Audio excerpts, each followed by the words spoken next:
Hey, welcome back to my channel. This is Living to Learn. Thank you so much for taking the time out of your day, your life to watch this video. It really does mean a lot to me to have your support and your views.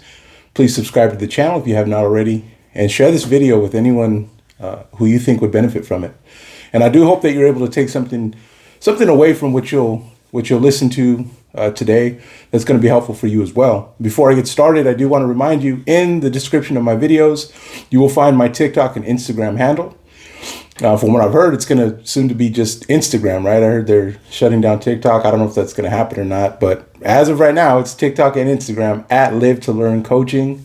You can follow me there for more content. You can reach out to me directly that way as well. If you have a question, if you want to give me something to talk about in my videos, if you want to provide some feedback, I'd love to hear from you. Also in the description of the videos are 3 opportunities to donate to this channel financially. If you want to invest further than your subscription or your views, which I love and appreciate, there's 3 opportunities to do so. And for those of you who have already made that financial investment in what I'm doing here, I just want to say thank you. It means a lot. So let's get started. We wrapped up last week a 3-part series about finding peace during the holiday season. It was particularly it was aimed towards those who don't have, quote unquote, the holiday spirit for various reasons. Maybe the holidays were just never a good time for you. Maybe they just never represented anything happy or fun or positive. Perhaps you grew up in a household where they just didn't celebrate things, or sadly just wasn't important to the people that you grew up with. And there's many reasons, and there's so many to cover. And so it was my attempt to issue some kind of encouraging message, some kind of hope for those people that they dread this time of year. And I'm fortunate that I'm lucky, I'm fortunate, I'm blessed to not have had that experience. But because of that, I take it upon myself. I find it as my own responsibility to draw from the strength that I've been given, to draw from the resources that I have, because I've had a great experience. I've talked about this before. I'll talk about it again. My life experience overall has been excellent. I've been lucky. I've been very fortunate my whole life. So I draw from that fortune. I draw from that fortunateness, right? I know that's not a word, but those are my resources that I pull from to pass on that encouragement and perhaps get the ball rolling for someone else to be that first person to begin guiding their family down that road, and developing a place where everything they didn't have, now they're able to give, right?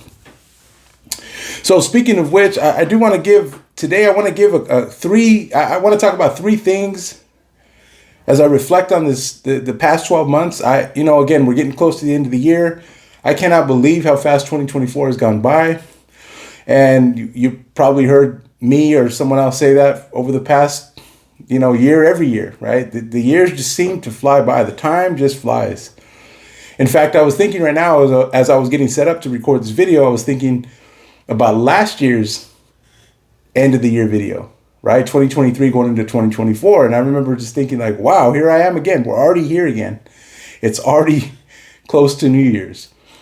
So anyway, what is the 12-month reflection? What do I want to do? Well, first of all, here's the idea behind what I'm reflecting on over the last 12 months for myself, and I'm hoping that you can do the same. But this is what my intention is. My intention is to inspire courage, confidence, and self-love that you can take with you into 2025. Okay? So first thing I want to do, I want you, and I'm going to reflect on my personal growth and achievements, and I hope that you can do the same. I've been in sales for the past probably 6-7 years, and I started in a brand new industry in August of 2023, and been doing it for over a year, and one of my friends one of my buddies the other day, actually, we used to work together, and he sent me a message, and he said that his boss, right? We work for different companies, we're in the same industry, and he said his boss was asking like, hey, who's this person that has all these 5-star Google reviews, right? And my buddy was like, "Oh yeah, I know him. I helped train him." He was talking about me. He's like, "Yeah, I know him. I helped train him." And she it was flattering, right? But I wanted to take time, and I wanted to recognize that I've made progress this year in my career. I've made an outstanding. I've become an outstanding employee in my company, and I've been recognized by customers, by clients, and that's a big deal. That's a big deal. These are things that should be celebrated, and you wouldn't believe by just how I said that right now how hard that used to be for me to celebrate myself. But I've changed that, and I hope that you'll change it as well. I hope that you'll be able to comfortably reflect on your personal growth and achievements. Celebrate those wins. So I look back in 12 months, I'm like, man, that was an awesome achievement.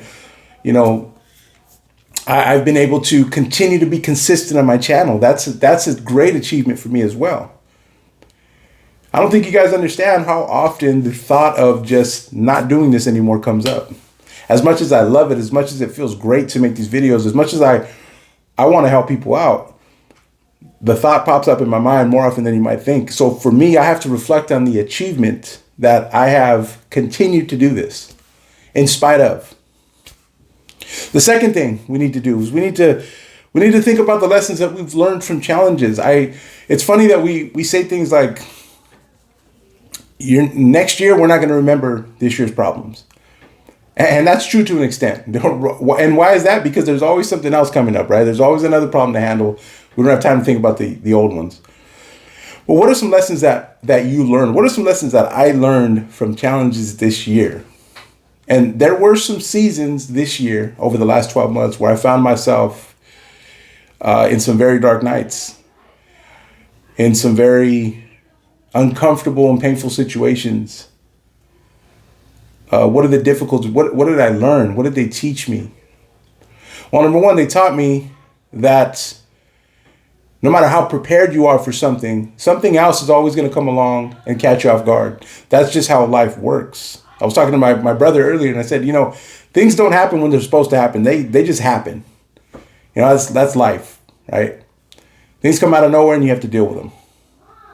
One thing I learned from the challenges that I faced this year is that regardless of what the challenge is, I'm eventually gonna move from point A to point B. I'm not gonna stay there in a troubled state. I'm going to be able to push forward. I'm going to be able to walk through it and get out of it, and come out of it with an experience, right? And I'm not going to sit here and I'm a life coach. Yes, I want to be positive. Yes, I want to be optimistic, but I also want to be human. So sometimes you leave wounded, right? The challenges leave you wounded. They leave you hurting a little bit. They leave you a little bit tender, some sore spots, right? And those things are a result of the challenges that I face this year as well. But I don't look at those things as a point of self-pity. I look at those things as a reminder that I'm not the only one in this life. I'm not the only one in this world, in this universe that is going through something, that is being challenged, that is being hurt, that's being affected, and I won't be the last one. And so just as the overall gathering of humanity, we can all share that in common. And so I continue to learn from these lessons. I continue to learn from these challenges. And the third thing that I want to reflect on the last 12 months, and I hope you reflect on as well, relationships, connections, friendships, romantic relationships between, parent and child, as they develop, as my children, grew older one year. All right, what are the things that I'm learning? I'm learning that, there's a lot I have to work on when it comes to communication. There's a lot I have to work on when it comes to listening.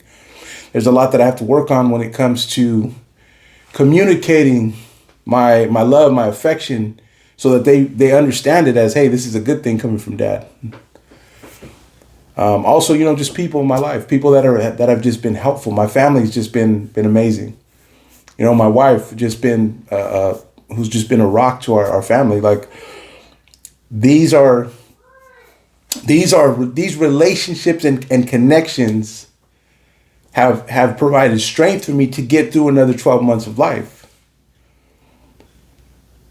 Some of the people that I've learned from along the way, some of the lessons that I've learned, some of the things the discussions, the conversations, some of the information that's been provided over the last 12 months from these relationships and these connections. What can you reflect on regarding your relationships, regarding your connections with other people over the last 12 months? And remember, think on it and draw from it something that's going to allow you to be encouraged, to build your confidence, and to reinforce a love for yourself, a self-love that you should have. That's what this reflection is about. That's what this video is about. That's what I'm trying to do for myself. I'm trying to take these things that I'm reflecting on and I'm trying to utilize them going into 2025 to improve courage, to inspire confidence, and to reinforce a love for self, a self-love. Those things are important going into the next year and the year after and the year after that. So these are just my thoughts. A 12-month reflection. We'll see what I talk about next week because we're getting down to the end of the year. I like the reflections. I like the thinking and looking back, right? Like they say, hindsight is 20/20. What are some things I could do different? What are some things I can do different moving forward? You know what? The fact that we're alive, the fact that you're watching this and we're still breathing means that we have an opportunity to choose differently, right? As I get older, I realize just how much of an opportunity, how much of a gift it is to still be here, to still exist. And I'm just fortunate. So I hope this has been helpful. I hope you've been able to take something away that's going to be, helpful to you, that's going to strengthen you, and share it with others if you'd like. But anyway, thank you for watching. Have a great day.